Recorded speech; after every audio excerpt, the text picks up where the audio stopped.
Don't you know a secret yearns to be told, like an open purse yearns to be filled with gold? There's no price you can put on a soul. When it's gone for good. When it's gone for good. Anna and the pirates on the sea. Walk to the north end of the beach. Turn left into the jungle 10 steps. Turn right at the mango tree 3 steps ahead and dig. Ma Angie knew these words forwards and backwards. They were practically written across her heart. She fell asleep saying them. She woke up with them on her lips. She had stared at, studied, and obsessed over the map since she had found it, quite convinced it had come somehow from Arna, who had been seen at the same time as One-Eyed Nancy when she was caught. It must be where the pearl was hidden. Mustn't it? She was sure. Was she? Now it happened that from the docks where she had last seen Arna stepping onto the back of a dolphin, there were 7 islands close enough that Arna could have conceivably reached. But which one of them was home to the buried pearl? Ma Angie was a successful businesswoman.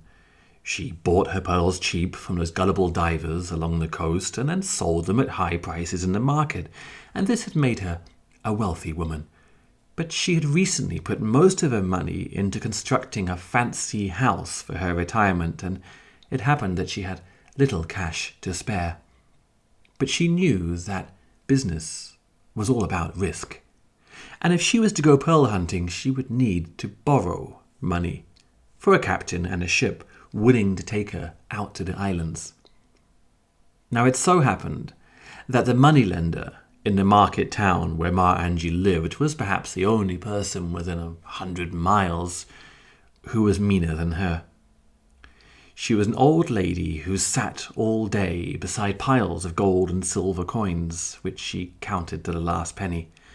And people came in to beg her to lend her some money to fix a boat, to pay a doctor, to buy some seed. Some she turned away with a cruel laugh and had her guards throw them into the street. Others she gave money to, but always made sure they would pay her more back. When Ma Angie turned up the next day, the moneylender smiled wider than she had in months.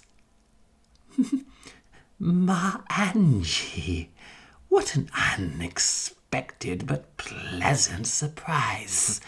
What's the matter? Have the oysters stopped growing pearls? I need a boat. Oh, but of course you do. I need money to hire the boat. But of course you do. Will you lend it to me or not?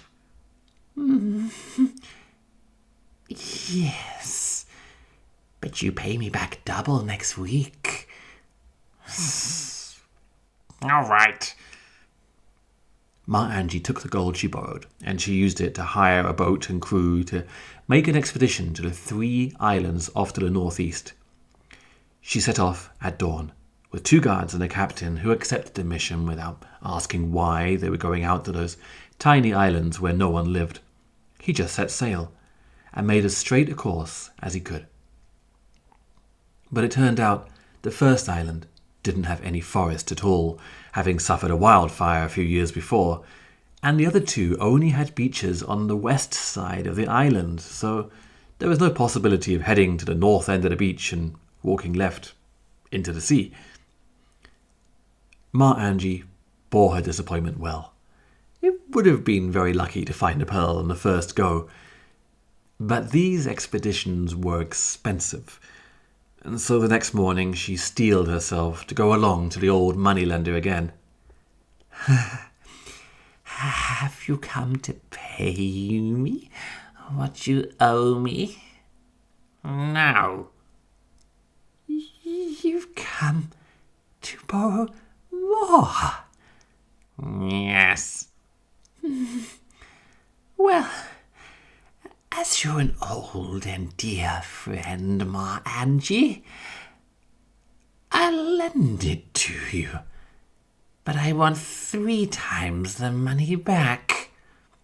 3 times? Oh, if you'd prefer not to. Okay. At dawn the next day, Ma Angie, her guards, and the captain set sail once more for the 2 islands that lay to the east of the market town. They travelled light with just some food for their journey and a shovel to dig with.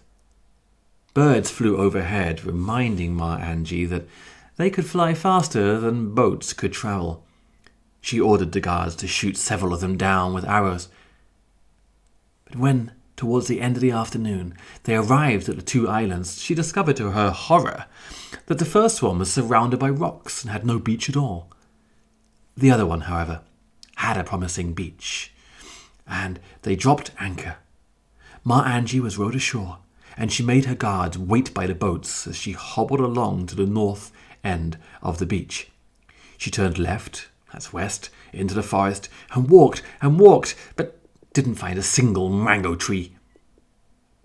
Eventually she came out on the other side of the island.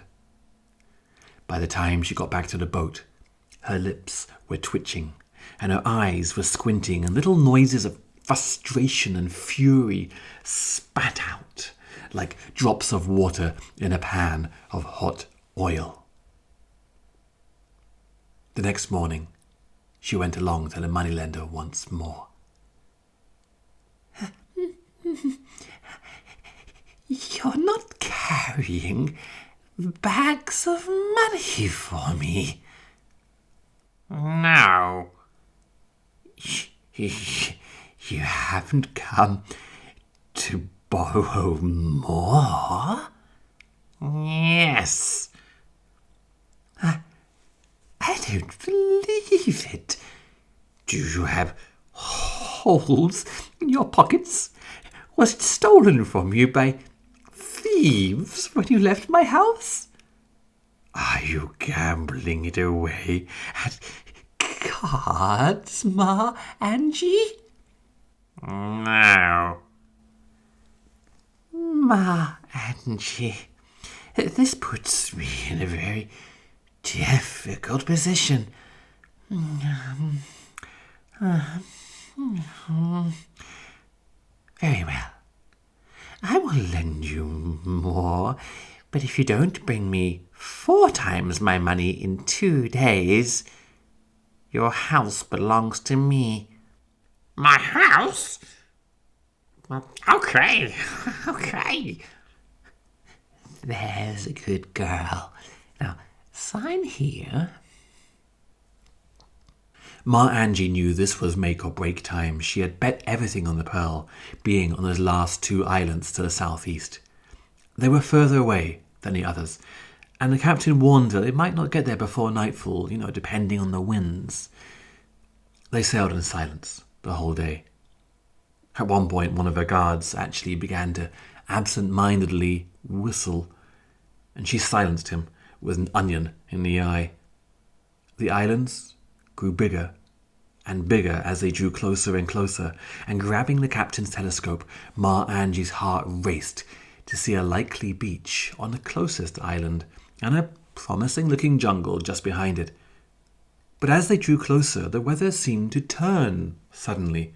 It had been a fine afternoon with blue skies, but now there seemed to be sudden waves of mist picking up off the sea. And in what seemed like no time at all, they could hardly see the island. The captain refused to go closer, said it wasn't safe. Ma Angie ordered her guards to draw their swords, but the captain just laughed.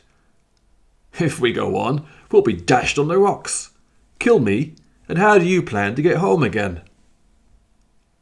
Ma Angie had no choice but to pass the longest night of her life on board the ship, not sleeping a wink, and imagining she saw and heard all kinds of strange sounds in the mist. People or ghosts or elves stealing her pearl. When at last the sun rose against a backdrop of the purest blue, and the captain brought them in close and dropped anchor, Ma Angie was rowed to the beach, and she jumped out before they pulled up on the sand, quite soaking her skirts in the waves. She dashed up the beach to the north end, carrying the shovel over her shoulder like it was a shopping bag. She walked left into the forest, and her heart began to beat like a carnival drum when she soon came across a mango tree. She turned right and walked 3 steps ahead and fell to the ground, but why was the earth so loose? She scrabbled with her fingertips and tensed as she felt something solid. Digging out a little more, she succeeded in excavating a small wooden box. A wave of pure greedy joy began to well up inside her, and she flicked the lid open to find a small piece of paper. She grabbed at it and read, "You're looking as lovely as ever, Ma Angie. Sorry about the pearl. Arna." Ma Angie grabbed handfuls of her hair and pulled it out by the roots, falling backwards and kicking about as she gave such a howl of pure agony that the guards on the beach put their hands to their swords. Who knew what wild beasts lived on an island like this? What had happened was this. Arna, after rescuing Nancy, found herself rather popular among the pirates. Not only had she saved the ship when they were under attack from the king's soldiers, but now she had saved the captain too. None were quite so warm in their gratitude as Nancy, though. She invited Arna to sling a hammock outside the captain's cabin, and proceeded to teach Arna not only how to fight, but how to sail too, how to navigate by the stars and recognize what weather was on the way, and she even began teaching her how to read and write. Arna had never experienced such kindness from anyone before, and she could hardly believe that such a famous pirate as One-Eyed Nancy was now her best friend. And since friends didn't keep secrets from one another, she confessed to Nancy that she had buried the pearl on the island where they had picked her up. "I even made a map," she told her, but she put her hand to her pocket and discovered, to her horror, it wasn't there. "Oh, it must have fallen out somewhere." "Do you remember where you buried it?" "Yes, I think so." "Then we'd better waste no more time."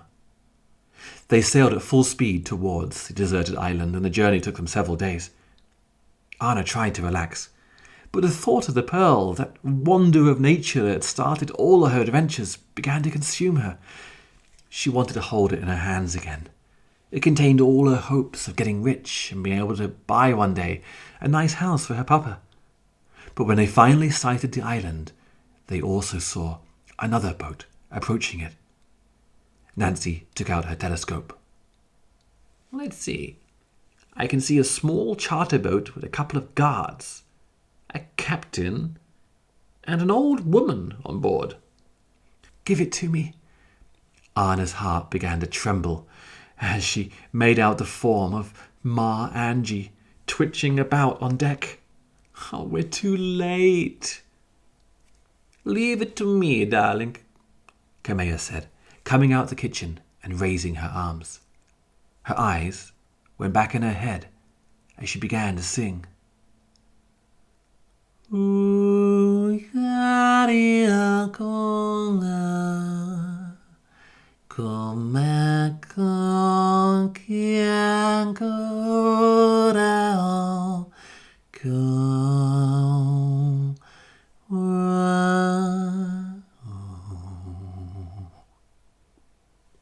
And as she sang, the air grew moist, and a mist lifted up off the waves in thick grey folds, becoming more and more opaque as they floated up and over towards the island.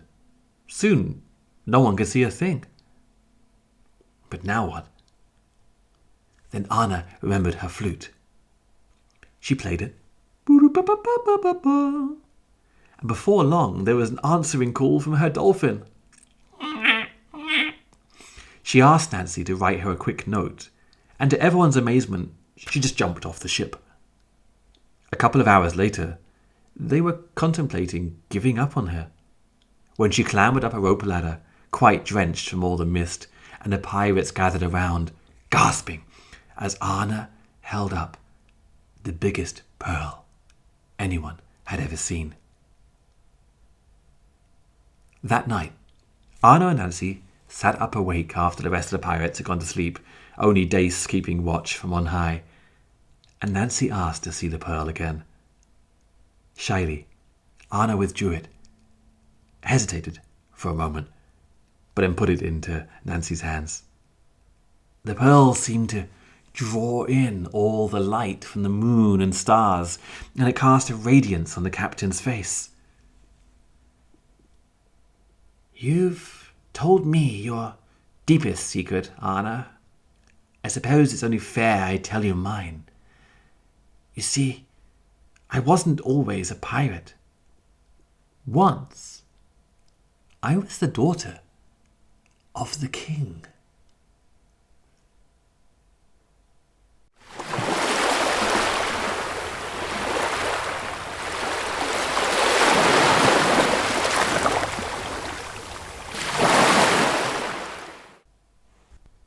In the next episode, we'll find out about Nancy's previous life as Princess Rana, growing up in the palace of the king. My name's Tom Thumb. I write and make these stories for you. If you'd like to know more about them, you can send me a message via my website, which is in the show notes. And if you like these stories, please tell your friends. Arna and the pirates all at sea, oh, Arna and the pirates all at sea, Arna and the pirates all at sea, and they'll never come home again. They'll never come